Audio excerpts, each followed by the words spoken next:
बीजेपीचे खास कार्यकर्ते, त्यांना तिकीट दिलं नाही. 30 वर्षापासून आज ते पक्षासाठी, पक्ष उभारीसाठी कार्य केलं आणि आज त्यांना तिकीट डावलून त्यांच्यावर दबाव आणत होतोय. आम्ही सकाळपासून त्यांना क्लूप लावून त्यांना कोंडून ठेवलं, मध्ये माघार घ्यायची नाही आणि लढायचं असा निश्चय आम्ही केलेला आहे. तरी त्यांना कोणत्या प्रकारचा दबाव सकाळपासून चालू आहे, पक्षाचा चालू आहे, तर आमिष दाखवले जाते, पण ते कोणत्या आमिषाला बळी पडणार नाही.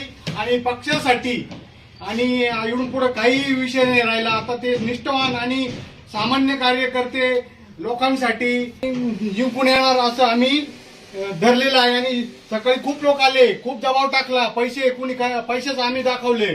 असं ह्या गोष्टी निष्ठावान कार्यकर्ते जे असतात ते त्यांना बळी पडत नाही.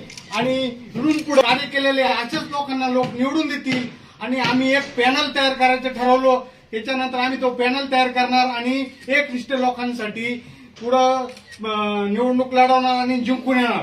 आणि आम्ही त्यांना माघार घेऊन देणार नाही. आम्ही क्लूप लावून घेतलं, त्यांच्या गाडीची चावी घेतली. बाकीचे कार्यकर्ते खूप चावी त्यांना सकाळच्या धरून पुढंच बाहेर पडून दिलेलं नाही. एकूण कार्यकर्ते मी कार्यकर्त्यांना म्हणलो तुम्ही जा. एकदम अन्याय झालेला आहे.